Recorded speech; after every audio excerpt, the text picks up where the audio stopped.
মায়ের পরে একমাত্র বোন, যে কিনা মা না থাকলে ছোট ভাই বোনদেরকে সমানভাবে আদর ভালোবাসা যত্ন দিয়ে বড় করে তোলে। মা থাকলেও সেই ভালোবাসাটা কখনোই ভাগাভাগি হয় না। এটা সমাজে যেমন প্রচলিত তেমনই চিরন্তন সত্য।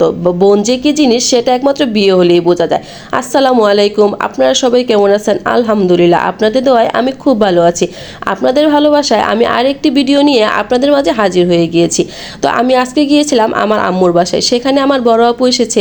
তো বড় আপু আসা মানে আমাদের জন্য খুবই খুশির একটি খবর। তো আপু আসলেই আমরা চলে যাই আমাদের আম্মুর বাসায়। এমনিতেও আম্মুর বাসায় যাই, যখন আপু আসে তখন তো অবশ্যই যাব।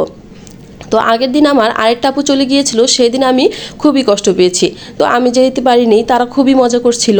তো পরের দিন সকালবেলায় আমি গিয়ে হাজির হয়ে গেছি। তখন গিয়ে দেখি গরুর মাংস, মাসকলার ডাল, মাছ এবং কি ভর্তা এগুলো রান্না হয়ে গিয়েছিল। তাই আমি আর ভিডিও করতে পারিনি। এর জন্য গিয়ে দেখি মুরগির মাংস রান্না করতেছিল, এটা ভিডিও করে নিয়ে এসেছি। তো এই রান্নাটা কিন্তু প্রায় শেষের দিকেই।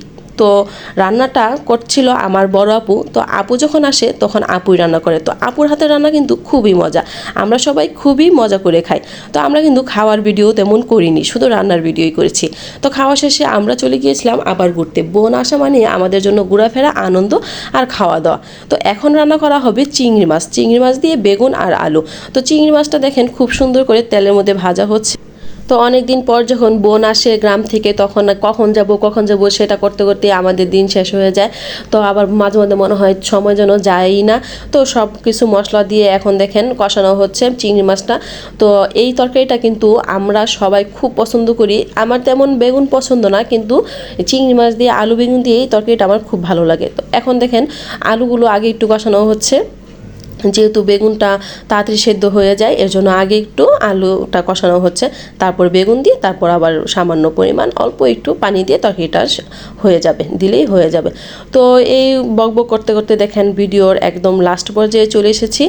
তো আমরা এখন আম্মুর বাসায় ছিলাম, খুবই মজা করেছি, খুবই ভালো লেগেছে। আম্মুর বাসা যাওয়া মানে তো বিন্দাস ঘোরাফেরা, খাওয়া দাওয়া আর কি।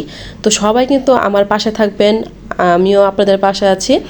রান্নাটা কিন্তু আমার আপুই করতেছে। রান্নাগুলো যে কি মজা হয়েছিল যা বলার বাহিরে। তো সবাইকে আল্লাহ হাফেজ, টাটা।